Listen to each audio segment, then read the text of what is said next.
On a tous entendu cette phrase « le ciel est la limite ». Eh bien, pour l'homme dont on va parler, c'était, disons, juste le point de départ. On va plonger dans l'histoire de Cheikh Modibo Diarra, un parcours qui a vraiment défié toutes les attentes. Alors, la question qui se pose, elle est simple et en même temps, elle est complètement dingue. Comment est-ce qu'on passe du Sahel à Mars? Comment on part des déserts maliens pour arriver aux confins de notre système solaire? C'est une trajectoire, on va le voir, aussi précise que celle d'une sonde spatiale. Et c'est cette trajectoire qu'on va retracer ensemble. Alors, voilà. Tout commence ici, dans un décor qui semble, mais vraiment à des années-lumière des salles de contrôle ultramodernes de la NASA. C'est ce contraste, ce choc presque, entre ses origines et là où il va arriver, qui rend son histoire, absolument unique. On est donc à Nioro du Sahel, c'est là que tout commence. Imaginez un peu, un ciel immense, où les étoiles, la nuit, doivent paraître à la fois si proches et en même temps complètement inaccessibles. C'est important de garder cette image en tête, vraiment, parce que c'est la seule façon de mesurer toute l'ampleur du chemin qu'il a parcouru. Ok, donc pour décoller, il faut une rampe de lancement, n'est-ce pas? Eh bien, son éducation, ça a été exactement ça. Rien n'a été laissé au hasard. Chaque étape, chaque diplôme, c'était comme une pièce qu'il assemblait méticuleusement pour construire sa propre rampe de lancement. Direction, l'espace. Et regardez cette trajectoire, c'est fulgurant. D'abord, le bac au Mali, avec mention. Ensuite, hop, on traverse les continents. Paris d'abord, pour les maths et la physique, les bases solides. Et puis, direction les États-Unis pour le top du top, un master et un doctorat en mécanique spatiale. Ce n'est pas juste un parcours d'étudiant brillant, ça. C'est un véritable plan de vol. Bon, la rampe de lancement est construite, le décollage a eu lieu, on arrive maintenant au cœur du réacteur, l'apogée de sa carrière scientifique. C'est la période où il va participer à des projets qui sont tout simplement parmi les plus ambitieux de toute l'histoire de l'humanité. Et tout ça à la NASA. 1984, c'est l'année clé, l'année où il entre par la grande porte au prestigieux Jet Propulsion Laboratory, le fameux JPL de la NASA.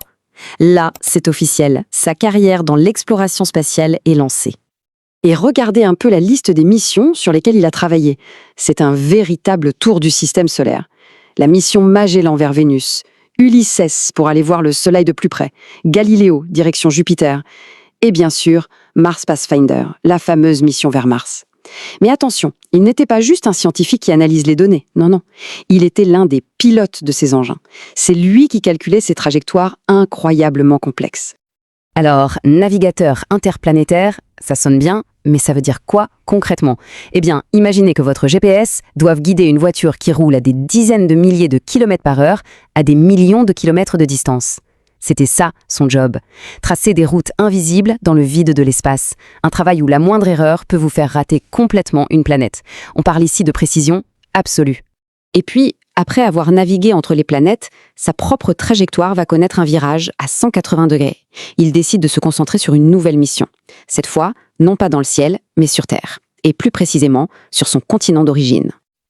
Voilà, ce parallèle résume parfaitement ce changement. D'un côté, la mission à la NASA, tracer des routes entre les planètes.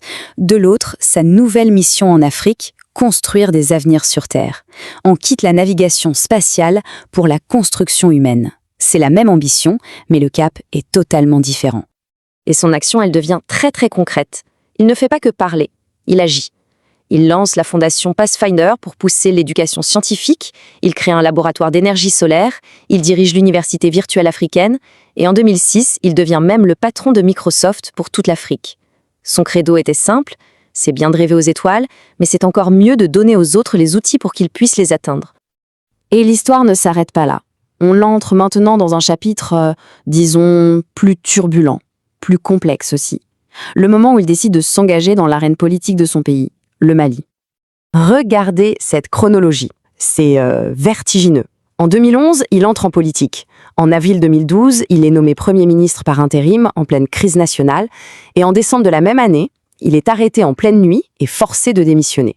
En moins d'un an, c'est l'ascension et la chute. Un atterrissage, pour le coup, extrêmement brutal. On peut dire que ça a été sans doute la mission la plus difficile de sa vie, parce qu'elle se déroulait dans un climat totalement instable. Et c'est là qu'on voit le contraste le plus fou. Il est passé d'un monde, celui de la mécanique orbitale, où tout est prévisible, mathématique, à une arène politique où les variables sont humaines et souvent chaotiques. Alors, au final, que retenir d'un parcours aussi riche?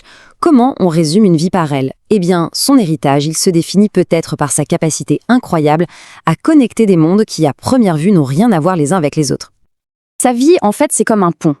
Un pont entre la science et le service public, un pont entre la technologie de pointe et le développement sur le terrain, et bien sûr, un pont entre l'Afrique et les étoiles. Il a montré qu'on peut avoir la tête dans le cosmos et les deux pieds bien ancrés sur Terre. Il n'a pas eu à choisir entre ces mondes, il les a tout simplement connectés. Et pour finir, tout pourrait se résumer dans cette phrase. Il prouve que l'on peut rêver grand et agir utile. C'est exactement ça. De Nioro du Sahel jusqu'à la NASA, de la planète Mars jusqu'au Mali, son parcours nous montre peut-être que la plus belle des trajectoires, ce n'est pas forcément celle qui nous emmène le plus loin, mais celle qui, au final, nous ramène vers les autres.